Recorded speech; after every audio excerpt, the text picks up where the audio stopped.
कहानियों के गुलदस्ते से आज हम आपके लिए लेकर आए हैं गुरुदेव रविंद्रनाथ टैगोर की कहानी अवगुंठन।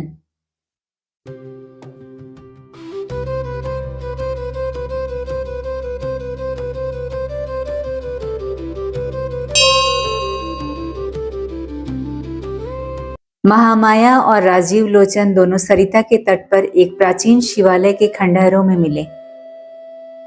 महामाया ने मुख से कुछ न कहकर अपनी स्वाभाविक गंभीर दृष्टि से तनिक कुछ तिरस्कृत अवस्था में राजीव की ओर देखा, जिसका अर्थ था कि यदि बिरते पर तुम आज बेसमय मुझे यहां बुला ले आए हो, मैं अब तक तुम्हारी सभी बातों का समर्थन करती आई हूं, इसी से तुम्हारा इतना साहस बढ़ गया।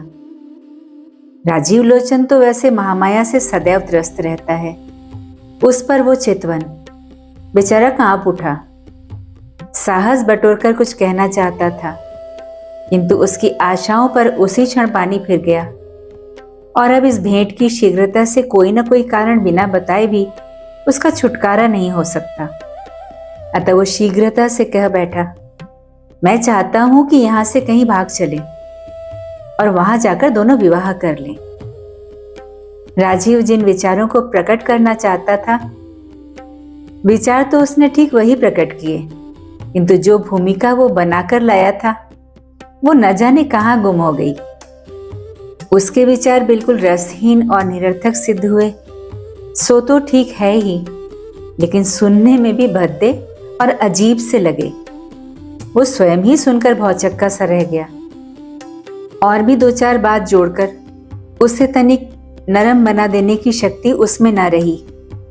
शिवालय के खंडहरों में सरिता के तट पर इस जलती हुई दोपहरिया में महामाया को बुलाकर उस मूर्ख ने केवल इतना ही कहा, चलो हम कहीं चलकर विवाह कर लें।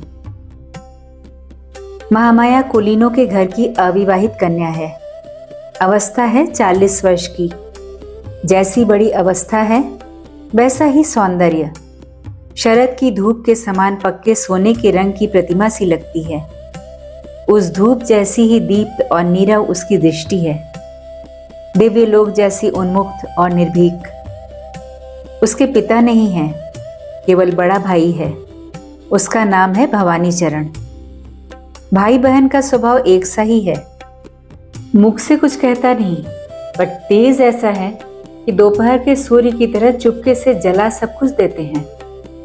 खासकर भवानी चरण से लोग अकारण ही भय खाया करते हैं। राजीव लोचन परदेशी है।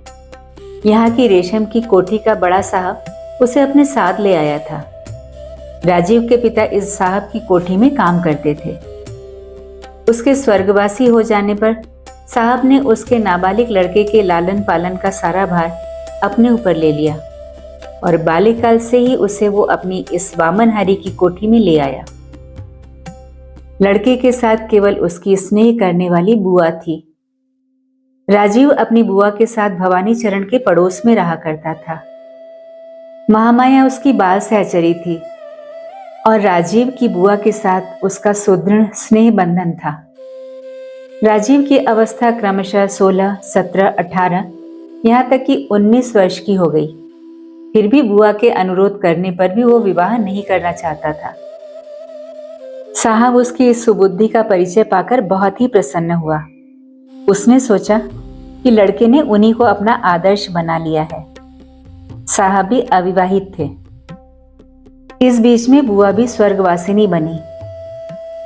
इधर ताकत से अधिक व्यय किए बिना महामाया के लिए अनुरूप और योग्य पात्र मिलना कठिन हो रहा था और उसकी कुमारी अवस्था भी क्रमशः बढ़ती ही जा रही थी। प्रणय बंधन में बांधना जिन देवता का काम है, वे यद्यपि इन दोनों के प्रति अब तक बराबर लापरवाही ही दिखा रहे थे, लेकिन प्रणय बंधन का बोझ जिस पर है, उसने अब तक अपना समय व्यर्थ नहीं किया। वृद्ध प्रजापति जिस समय झोंके ले रहे थे, नवयुवक कंदर्प उस समय पूर्णतया सावधान था। कामदेव का प्रभाव भिन्न भिन्न प्रकार से पड़ा करता है। उनके प्रभाव में आकर राजीव अपने मन की दो बातें कहने के लिए पर्याप्त अवसर ढूंढ रहा था, पर महामाया उसे अवसर ही नहीं देती थी। वास्तव में उसकी निस्तब्ध गंभीर चितवन राजीव के व्यथित हृदय में एक प्रकार का भय पैदा कर देती थी। आज सैकड़ों बार शपथ लेने के बाद राजीव उसे शिवालय के खंडहरों में ला सका। इसी से उसने सोचा कि जो कुछ उसे कहना है आज सब कुछ कह सुन लेगा।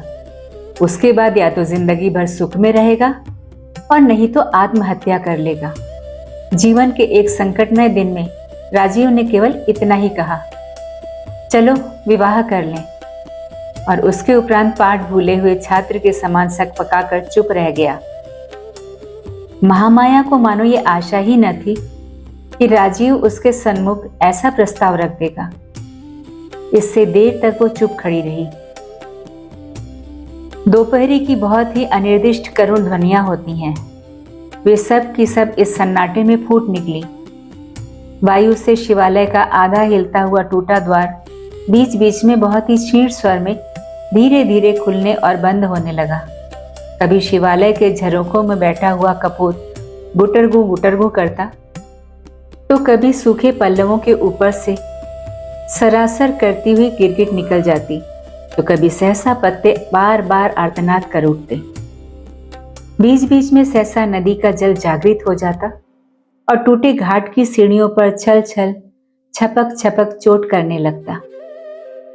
इन सब अकस्मात उदासी में डूबे हुए असल शब्दों के बीच बहुत दूरी पर एक वृक्ष के नीचे किसी गडरिये की बांस की बांसुरी में से मैदानी राग निकल रहा था। राजीव को महामाया के मुख की ओर देखने की हिम्मत नहीं हुई। वो शिवालय की भीत के सहारे स्वप्न की सी अवस्था में चुपचाप खड़ा खड़ा सरिता के निर्मल जल की ओर निहारता रहा। कुछ देर के पश्चात मुंह फेरकर राजीव ने फिर एक बार भिक्षुक की तरह महामाया के मुख की ओर देखा। महामाया ने उसका आशय समझा, सिर हिलाते हुए कहा, नहीं, ऐसा नहीं हो सकता। महामाया का सिर जैसे ही हिला वैसे ही राजीव की आशा भी उसी क्षण पृथ्वी पर मूर्छित होकर गिर पड़ी। कारण राजीव ये भली भांति जानता था कि महामाया का सिर महामाया के निजी मतानुसार ही हिलता है और किसी की ताकत नहीं कि उसे अपने मत से विचलित कर सके। अपने कुल का शक्ति युक्त अभिमान स्रोत महामाया के वंश में न जाने किस काल से बहता चला आ रहा है। भला आज वो राजीव जैसे अकुलीन ब्राह्मण से विवाह करने के लिए कैसे तैयार हो सकती है? प्यार करना और बात है और विवाह के सूत्र में बंधना और बात। कुछ भी हो, महामाया समझ गई कि उसके अपने ही विचार व्यवहार के कारण राजीव का घमंड यहां तक चढ़ गया है और उसी क्षण वहां से चलने के लिए उद्यत हो गई। राजीव ने समय एवं परिस्थिति से अवगत होते हुए कहा, कल ही यहां से चला जा रहा हूं। महामाया ने पहले तो विचार किया कि अब उसे ऐसा भाव दिखाना चाहिए कि जहां चाहे रहो, इससे उसे क्या मतलब, पर दिखा न सकी। पग बढ़ाना चाहा पर बढ़ा नहीं सकी। उसने शांत मुद्रा में पूछा, क्यों?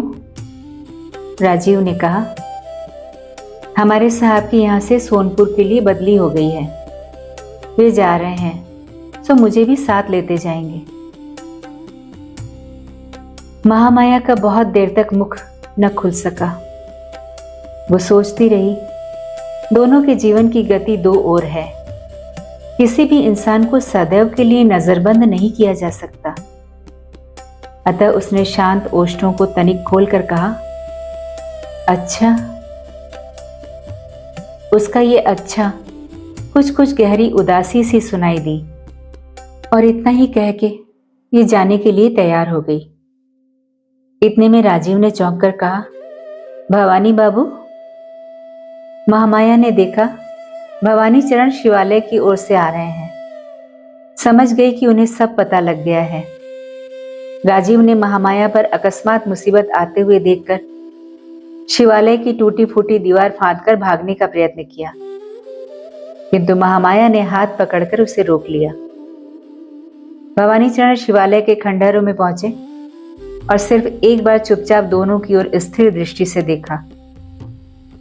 महामाया ने राजीव की ओर देखते हुए अविचलित स्वर में कहा, राजीव, मैं तुम्हारे घर ही आऊंगी, तुम मेरी राह देखना।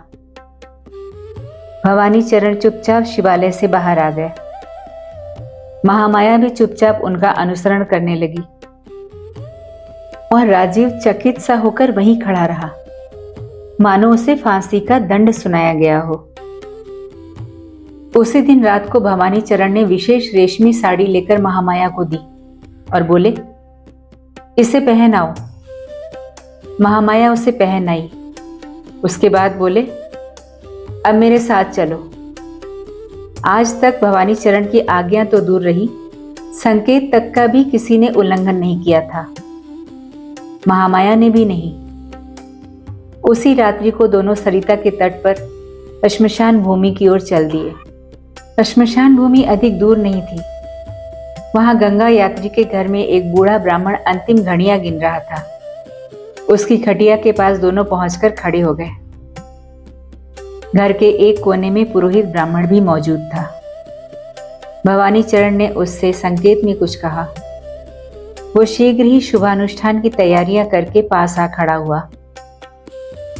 महामाया समझ गई कि इस मृत्यु को आलिंगन करने वाले इंसान के साथ उसका विवाह होगा।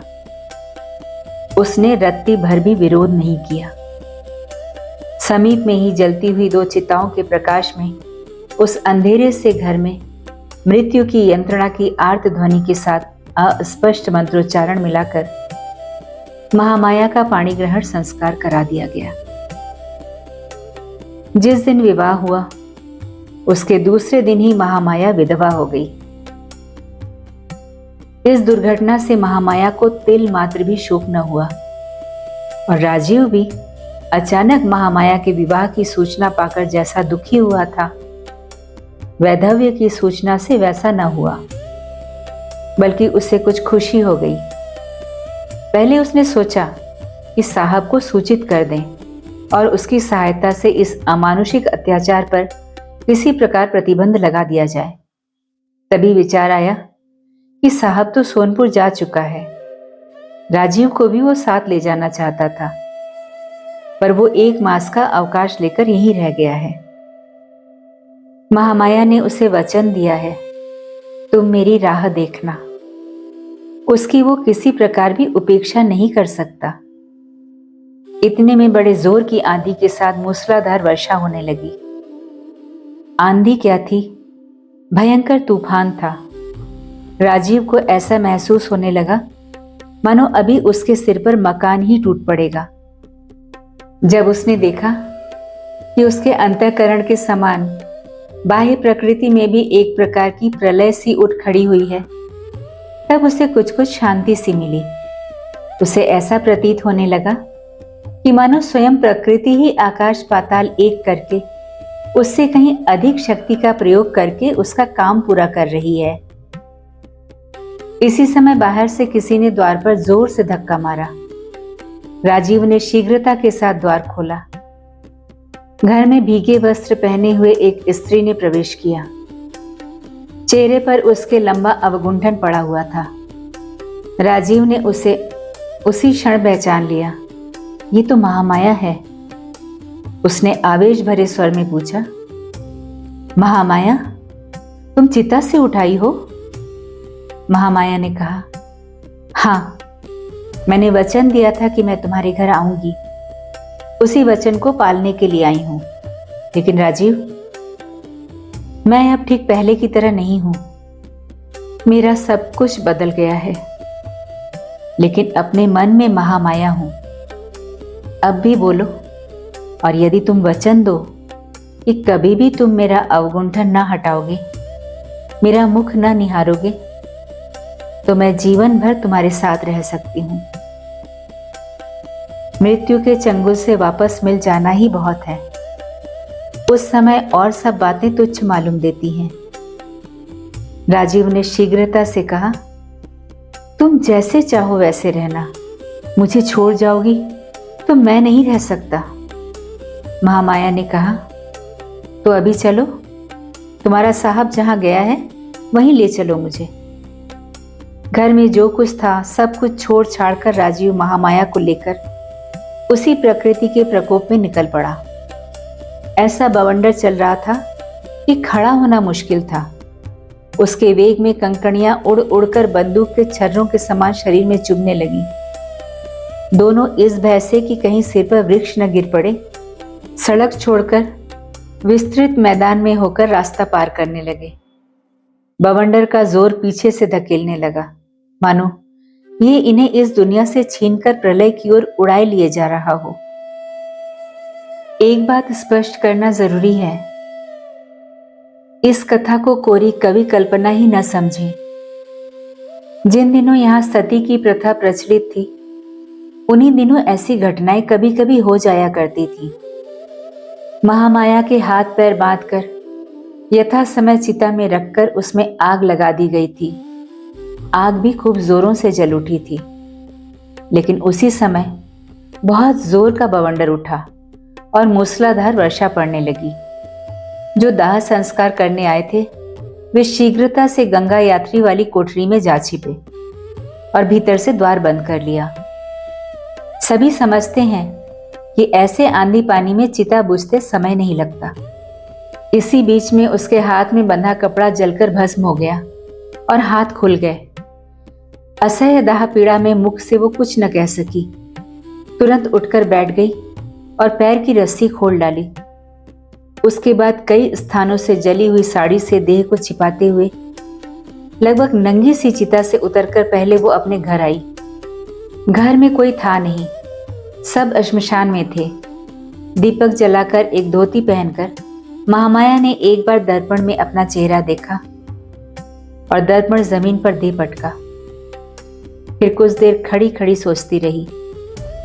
उसके बाद चेहरे पर लंबा अवगुंठन किया और राजीव के घर की ओर चल दी। इसके बाद जो कुछ हुआ सो आपको मालूम ही है। महामाया अब राजीव के पास ही रहती है, लेकिन राजीव के जीवन में सुख शांति नहीं।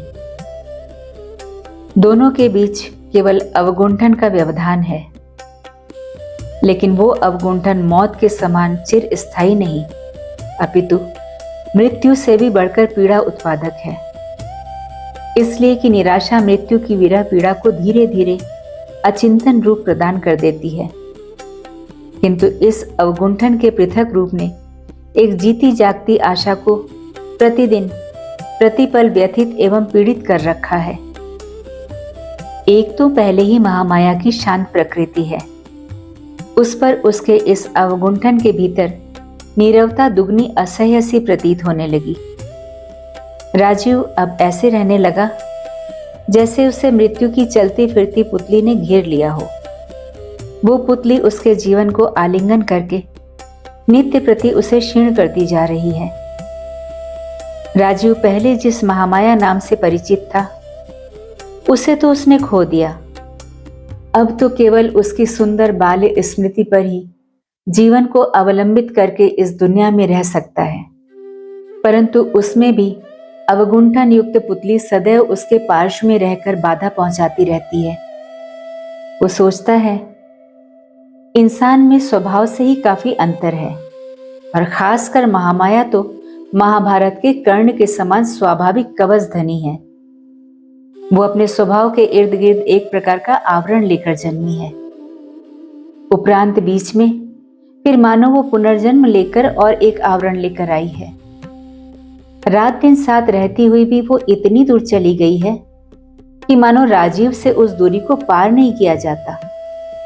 मानो वो केवल एक माया की रेखा के बाहर बैठकर अतृप्त तृषित मन से इस सूक्ष्म एवं अटल रहस्य से अवगत होने का प्रयत्न कर रहा है। जैसे तारागण प्रत्येक निशा में नींद रहित निर्निमेष नत नयनों से अंधकार यामिनी के रहस्य से अवगत होने के निष्फल प्रयास में रात्रि बिता दिया करते हैं। इस प्रकार ये दोनों चिर परिचित संग रहित साथी भिन्न भिन्न जीव के रूप में बहुत काल तक साथ बने रहे। एक दिन बरसात के मौसम में शुक्ल पक्ष की दशमी की रात्रि को बादल फटे और निशिकर ने दर्शन दिए। निशिकर की ज्योत्सना से यामिनी सोती हुई पृथ्वी के सिरहाने बैठी जागरण कर रही थी। उस यामिनी को देखने बिस्तर से उठकर राजीव भी झरोखे के पास जा बैठा।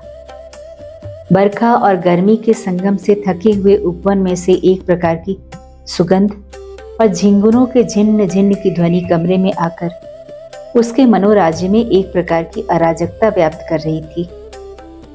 राजीव देख रहा था बगीचे के अंधकार में खड़े हुए वृक्षों के उस पार शांत स्थिर सरोवर मंचे हुए स्वच्छ रजत थाल के समान चमक रहा है। इंसान ऐसे समय में स्पष्ट तौर पर कुछ भी सोच सकता है या नहीं, बताना कठिन है, पर हाँ, इतना अवश्य कहा जा सकता है कि उसका संपूर्ण हृदय किसी एक दिशा की ओर प्रवाहित हुआ है। गंध युक्त उपवन के समान ही एक सुगंध से पूर्ण उच्छ्वास छोड़ता रहता है। पता नहीं राजीव ने क्या क्या विचारा। उसे प्रतीत हुआ कि मानो आज उसके पहले के सब नियम टूट गए हैं। आज इस बरसात की रात ने उसके समक्ष अपना मेघों का अवगुंठन हटा डाला है और आज की ये यामिनी पहले की उस महामाया के समान निस्तब्ध, शून्य और सुगंभीर हो गई है। होते होते अकस्मात ऐसा हुआ कि राजीव का ध्यान जीती जागती पुतली की ओर प्लावित हो गया।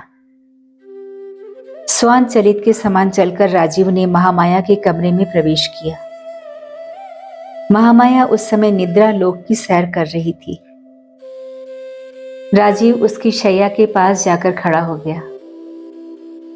मुंह झुकाकर देखा, महामाया के अवगुंठन से हीन चेहरे पर चंद्र ज्योत्सना आ पड़ी है, लेकिन हाय, ये क्या? वो चिर परिचित पुरुष के समान खिला हुआ चेहरा कहाँ गया? चित्ताग्नि की शिखा अपनी विकराल लहराती हुई जिह्वा से महामाया के बाएं कपोल का थोड़ा सा सौंदर्य चाट कर वहां सदैव के लिए अपनी राक्षसी भूख का अमिट चिन्ह छोड़ गई है। शायद राजीव चौंक पड़ा हो, शायद एक अव्यक्त ध्वनि भी उसके कंठ से मुखरित हो गई होगी। महामाया तत्काल आश्चर्यचकितावस्था में जाग उठी। देखा, सामने राजीव खड़ा है। उसी क्षण वो अवगुंठन खींचकर शैया छोड़कर एकदम उठ खड़ी हुई। राजीव ताड़ गया कि अब उसके सिर पर दामिनी टूटना चाहती है। वो फर्श पर गिर पड़ा और महामाया के चरणों को स्पर्श कर बोला, मुझे क्षमा करो महामाया, मुझे क्षमा कर दो।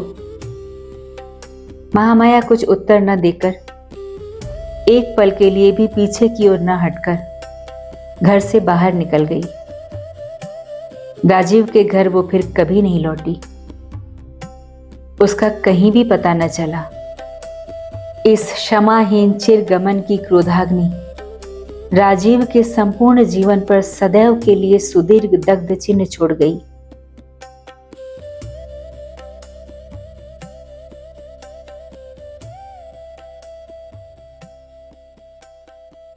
अभी आप सुन रहे थे गुरुदेव रविंद्रनाथ टैगोर की कहानी अवगुंठन।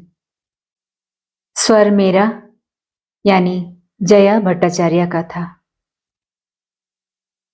कहानी सुनकर अपनी प्रतिक्रिया जरूर दें। आपकी प्रतिक्रिया हमारे लिए बहुमूल्य है।